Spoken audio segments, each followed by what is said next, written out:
Hey guys, welcome back to Andy's Dinosaur Reviews, and we've got a huge figure here today. As you can see, this box is extremely tall. This is their massive unnamed sauropod that they recently created, and it looks really nice as far as the box goes, but this is pretty much the only real area that has anything going on when it comes to the box, so I'm just going to go ahead, get this opened up, bring it in, and we'll check it out. So inside, we actually have a little booklet like we often get from PNSO when it comes to like their museum series releases. We're going to go ahead and see what we've got in here. We have a whole bunch of stuff, so we'll go ahead and go through it all. First of all, we've got some cards that obviously are going to tell us about this dinosaur and, again, the mysterious nature of it, which is definitely interesting. And I'll have to go ahead and, read this, of course, once I'm done with the review. But you can see, again, an unnamed dinosaur discovered in Hong Kong. And basically they named it Hongkongosaurus to unravel this creative journey. But let's go ahead and keep moving here. We can see again, we've got the booklet here, which is really cool. And of course, you're always going to find a really nice photo gallery inside the booklet. As usual, you also get like, random areas of artwork and stuff that you'll find throughout the course of the booklet, although this one has a whole lot when it comes to like a photo gallery aspect compared to what we usually see. And looking really cool. Look at how vibrant the colors are on that sauropod. So really fun, definitely something I'm going to have to read as well. I really enjoy reading those. And then we've got ourselves, we've got a whole bunch of posters. So let's go ahead and bring the camera up so it's a little easier to show them off. So our first one is, of course, really nice. We've got quite a few different species shown off here in the poster itself, as well as actually some birds up there on the back, which is pretty cool. Again, as per usual, a really nice poster. I always love these because you get some of the most incredible artwork that you will ever find anywhere when it comes to these PNSO posters. Wow, this one is super cool, especially considering it's got an Australovenator, but look at that. That is absolutely insane when it comes to a gorgeous image as that poor unfortunate sauropod baby there is being taken down. But this is like the type of artwork that I just really remember from like the 90s when I was a kid. It was always stuff very similar to this. So I feel like I'm going to have a really hard time, choosing a different part of this set artwork-wise that would outbeat that one. That one is incredible. And we've got this, again, testing that as we have a Sauroposeidon, and that looks really nice. I actually really like the color scheme that they've chosen for the dinosaur right here. That's a color scheme I might have to borrow on a model at some point in the near future. The next one is an iguanodon, and of course I love iguanodon. That's one of my favorite species of dinosaur, and we've got, again, kind of a similar look to the one that they released, sort of, but really nice color scheme on that one as well. But again, absolutely magnificent images and art from PNSO, and they have so many in here. And this one is Hongkongosaurus. I'm not sure exactly how to pronounce the name of this one. I actually am not very familiar with this species, but a really nice image for sure, really nice artwork of it. And again, when you purchase one of these sets from PNSO, you could pretty much have an entire art gallery by the time you're done. If you actually framed up all of the different images and everything, boy, you would have quite an impressive art gallery of dinosaurs. And another species I'm actually not very familiar with. I've never heard of this one before, so pretty interesting to have another one that I don't know, and another really nice looking color scheme for it. That's another thing that's great about these, is you have so many opportunities to actually get inspiration for color schemes if you are like me and you paint dinosaurs often. And here we have a Microhadrosaurus, which is pretty cool. And you can see, again, we've got it walking with like a baby. Another really nice color scheme, but a gorgeous image in general, especially with like the mountains and stuff there in the background.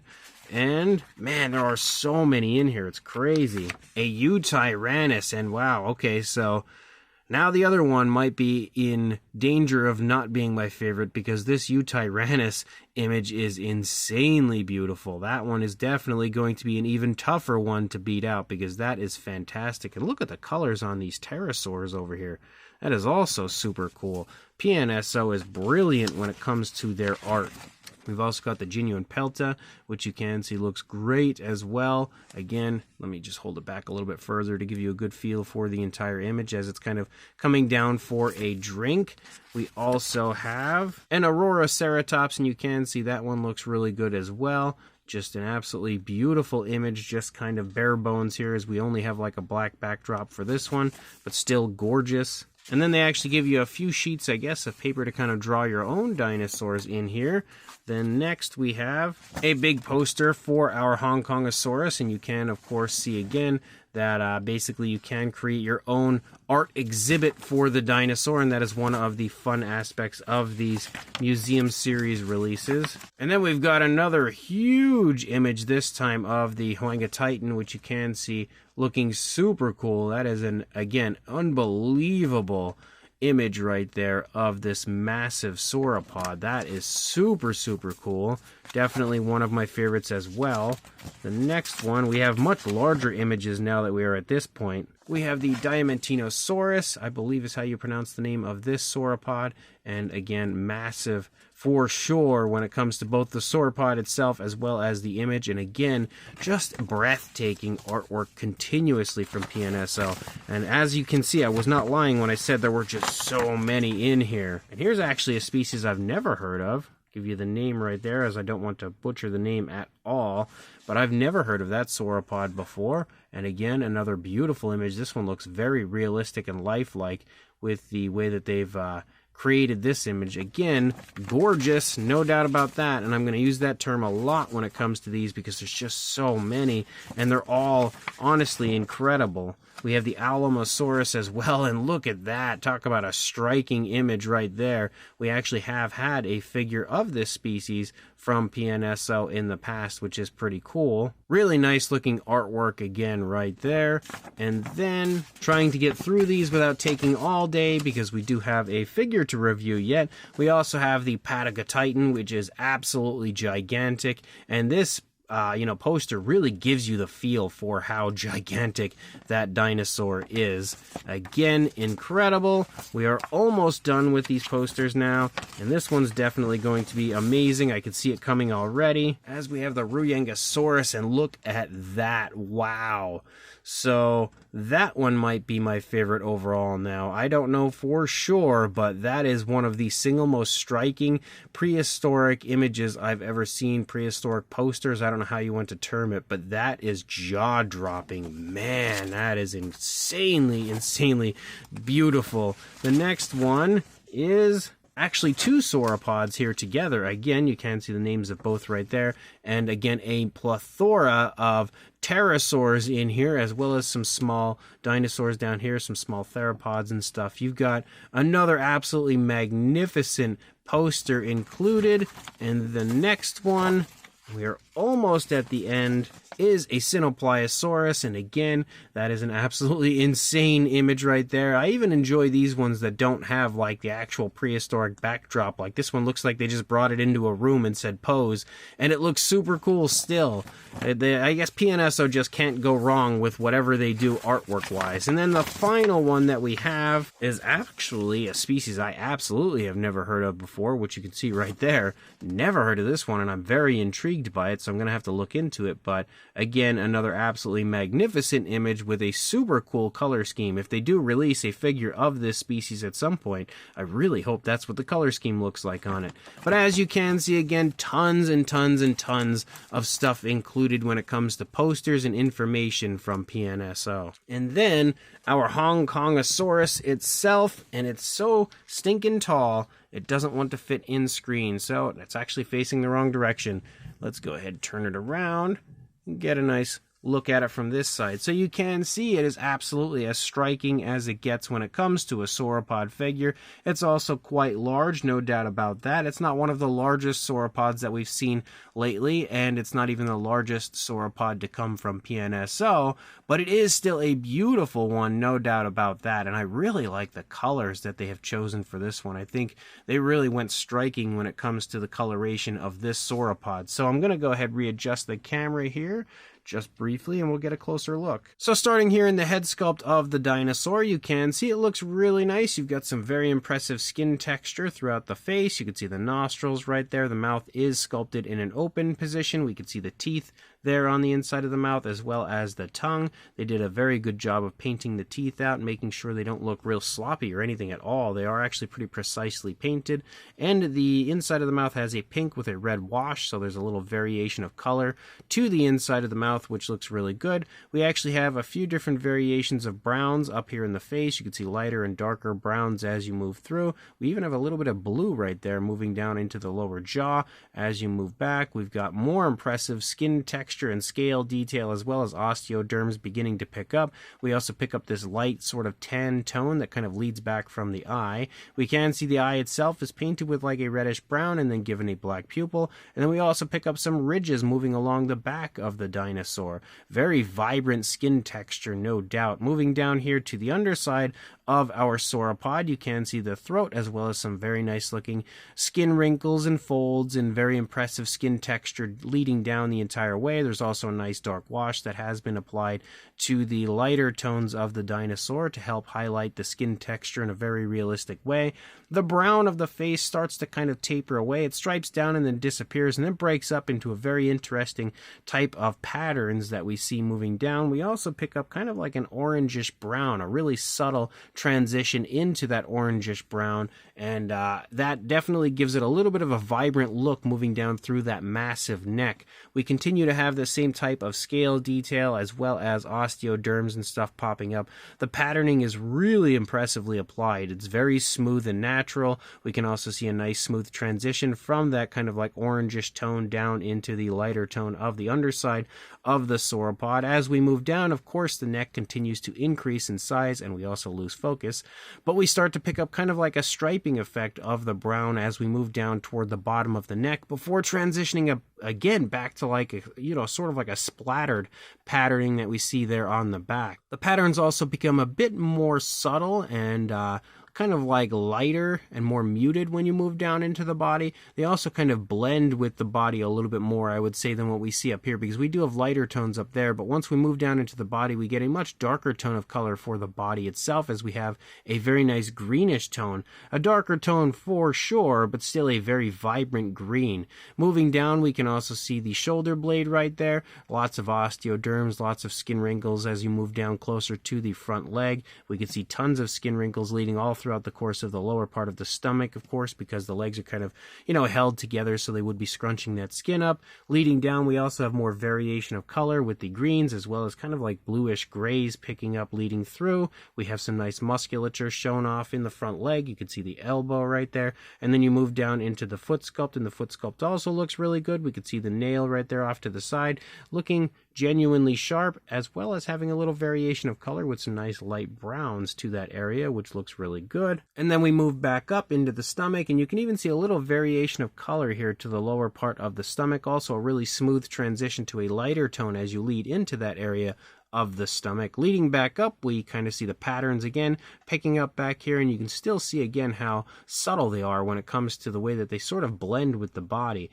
You also have the hip bone shining right there on the top of the dinosaur. Moving back down, tons of very impressive skin detail, again with all of the skin wrinkles and folds, some more osteoderms popping up. Really smooth transition down again to that grayish blue tone of color for the lower part of the leg. You've also got the kneecap right there on the front of the leg, and again moving down into the foot sculpt, you can see the nails again painted with that brownish tone.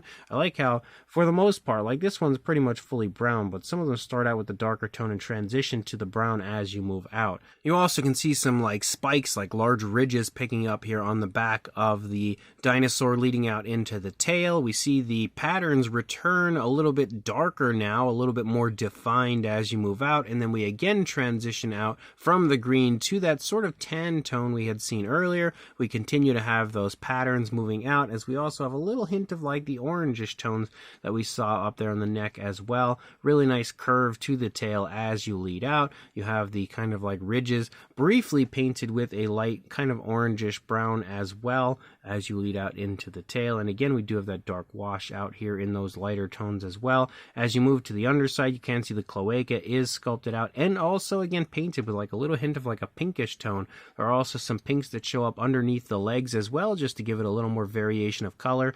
And I think that wash really did a great job of adding some realism to the figure here on the underside. If you take a look at it from the opposing side, first of all, the dinosaur has its head kind of turned away from this side. So if you look at it straight from the opposite side, it's very much so turned away from us. But when you look at it over here, you can see again, everything looks just as magnificent as what we had seen on the first side. As we move down, it's going to look pretty close to the same, except for we do have a twist in the neck again as the dinosaur is looking away. You can really get a good feel for those sort of orangish tones, as well as that nice patterning moving down and the nice transition down into the greens. The legs are in a bit of a different position on this side, as the one leg, like the front leg, is kind of down here, really supporting the weight of the dinosaur, because this foot is picking up off of the ground currently. This foot is planted, and you can see the tensing again very nicely, especially right here throughout the course of that leg. Some more skin wrinkles and folds, but we see a bit less on this side because the legs are spread further apart. That also gives us a better chance to really look at the stomach. We can actually see like a orangish brown that kind of transitions here in between the greens and the lighter tone that I didn't see as obviously on the other side. The greens continue to again look very vibrant. We have the patterns that are all kind of blended up here into the back. As you move back, you can also see some nice tensing because the leg is picking up, so you can really see how the muscles are tensing in that positioning for the dinosaur. Again, the foot sculpt right there as it is picking up off of the ground. And then we again lead out into the tail, and the tail also curves away from us on this side. So that is an absolutely gorgeous sauropod, no doubt about that. As far as a size goes, if we go for a length from the tail to the head, about, I'd say right around 14 inches or about 35.5 centimeters.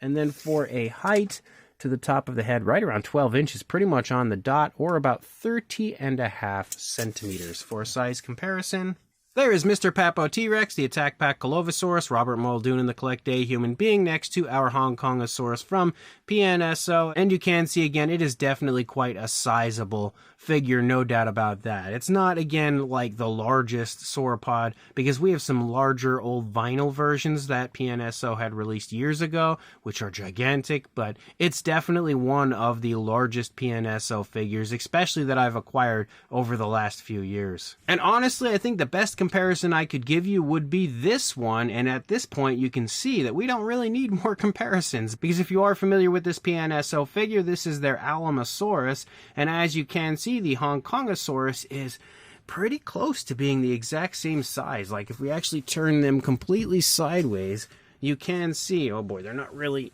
perfectly centered.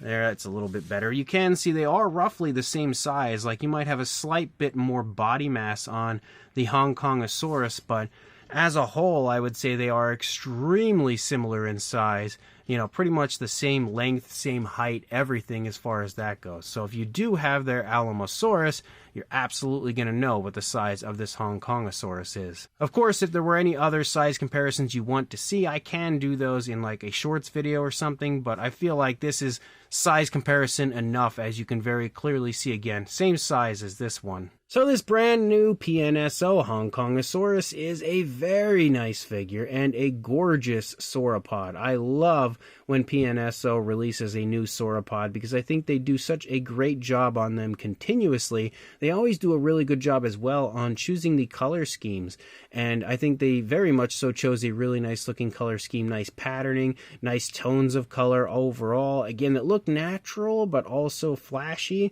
So very cool for a sauropod. It's sometimes hard to pick color schemes where you can kind of combine flashiness with natural tones and patterns, and I think they did a great job with this figure. The sculpt is also magnificent, as it always is. Really nicely sculpted, very impressive fine detail. Every ounce of detail you would want to see is present. You've got the nice musculature, nice kind of like skin wrinkles and folds and skin stretching, and just everything and anything you would want to see is, of course, added to this sculpt, because PNSO always provides the highest quality sculpts on their releases. So overall, this is without a doubt a must-have, if you ask me, and an excellent addition to my, as well as everyone else's, collection, especially if you are a fan of sauropods. Having an unnamed sauropod is pretty cool, and showing you that PNSO is really working quickly to get some figures out. If they don't even wait for the name to actually be created, they just already pumped out a figure of a gorgeous sauropod. So if you are interested, I will include a link in the description to Lana Time Shop, because that's actually where I purchased it this time. So make sure you check that link. Definitely pick this up, and like, comment, and subscribe, and I will see you in the next review. Thanks for watching.